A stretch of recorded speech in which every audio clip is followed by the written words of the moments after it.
राजन की लिखी हुई है, हमारी दिल्ली के ही कवि हैं। उसके फटे पुराने सड़े से जूतों को देखकर मुझे सिंधु घाटी की सभ्यता याद आ गई। उसके फटे पुराने सड़े से जूतों को देखकर मुझे सिंधु घाटी की सभ्यता याद आने लगी और रह रहकर यही बात मन को सताने लगी कि अगर ये कमबख्त इन जूतों को पहनकर 21वीं सदी में चला गया तो इस कमबख्त का कुछ नहीं जाएगा, यह हमारी सरकार की नाक रोज कटवाएगा। यही सोचकर मैंने उसे अपने पास बुलाया, उसे बुरी तरह धमकाया। क्यों जनाब, आपने जूते कब और कहां से खरीदे हैं, और जरा सच सच बताइए कौन सी सदी के हैं।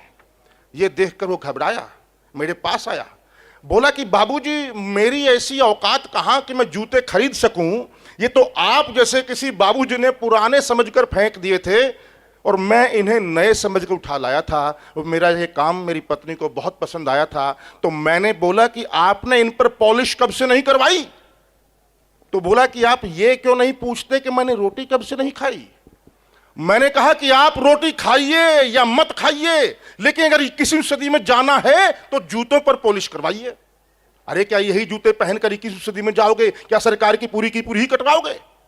बोला कि बाबूजी आप जिसका बार बार जिक्र कर रहे हैं ये 21वीं सदी आखिर क्या बवाल है। मैंने कहा कमाल है, लगता है घर में टेलीविजन नहीं रखते हो, समाचार पत्र भी रोज नहीं पढ़ते हो।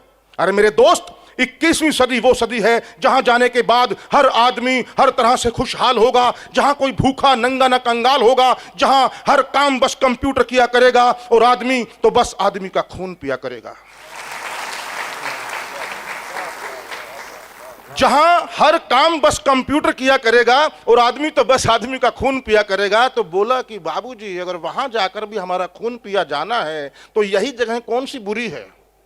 वैसे भी हम गरीबों की गर्दनों के लिए जिसके हाथ में देखो छुरी है, तो जैसे वैसे भी हम गरीबों की गर्दनों के लिए जिसके हाथ में देखो छुरी है। तभी अचानक उसे कुछ याद आया, बोला कि बाबूजी मेरी आधी छुट्टी खत्म हो गई है, मुझे जाने दीजिए। मजदूर आदमी हूं, ठेकेदार यहीं आ जाएगा, आपको कुछ नहीं कहेगा, मेरी जान खा जाएगा। और जैसे ही वो सड़क पार करके जाने लगा, अचानक उसका सोया हुआ दुर्भाग्य जाग गया और पीछे से आता हुआ एक ट्रक उसके पैरों को कुचलकर भाग गया।